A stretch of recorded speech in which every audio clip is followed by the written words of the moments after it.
purpose of SPL is to give an opportunity to our Filipino OFWs to take the licensure examinations abroad without the need to return to our country. So, naniniwala po ang PRC na kapag sila ay pumasa at makakuha ng kanilang lisensya, they will increase their competitiveness and employability.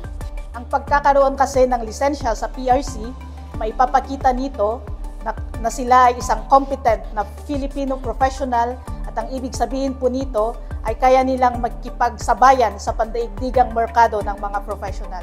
Ang PPO UAE ay katuwang ng ating embahada at ng Professional Regulation Commission.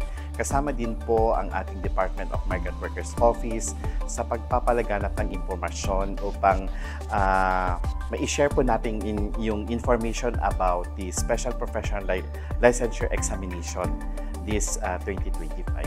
Katuwang din po kami ng Department of Migrant Workers para sa pag-assess po ng mga documents ng ating mga aspirants para po pag dumating po ang ating Professional Regulation Commission dito ay maayos po ang kanilang mga dokumento, lalo na po sa mga aspirants na first-timers po na mag-take ng kanilang exam dito. So, kailangan klaro po at kompleto po ang kanilang mga dokumento. Kami rin po ay kasama nila para makahanap at matulungan po sila para makakuha po ng mga logistics like yung sa venue, na we have to make it sure na maayos po sana yung venue kung saan po mag-e-exam ang ating mga examinees. Being able to take the SPLE abroad, and considering that it's the very first time that they're introducing aeronautical engineering outside of the Philippines, this is a really good opportunity for me personally, as I'm also working. I'm working as an OFW here in UAE, and when I'm able to secure my license, this would really open so many opportunities for me personally, for my career growth, and for everything that's ahead. To my fellow professionals out there who have yet to take their PRC licensure examination, now is the time to take your exam. We are very privileged that we have the opportunity to take it here in another country while we're working. PRC opened this opportunity for us.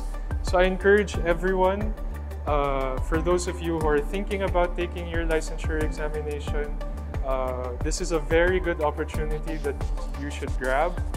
And to all of my fellow aeronautical engineers, to all of the future aeronautical engineers out there, they have finally opened the SPLE for our profession.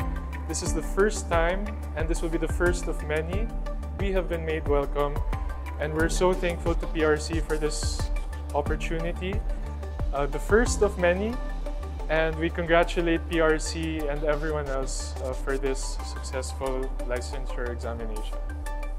On behalf of the PRC, gusto ko pong i-commend lahat ang ating mga examinees sa kanilang dedikasyon na i-pursue ang kanilang professional licenses kahit pa nandito sila sa abroad.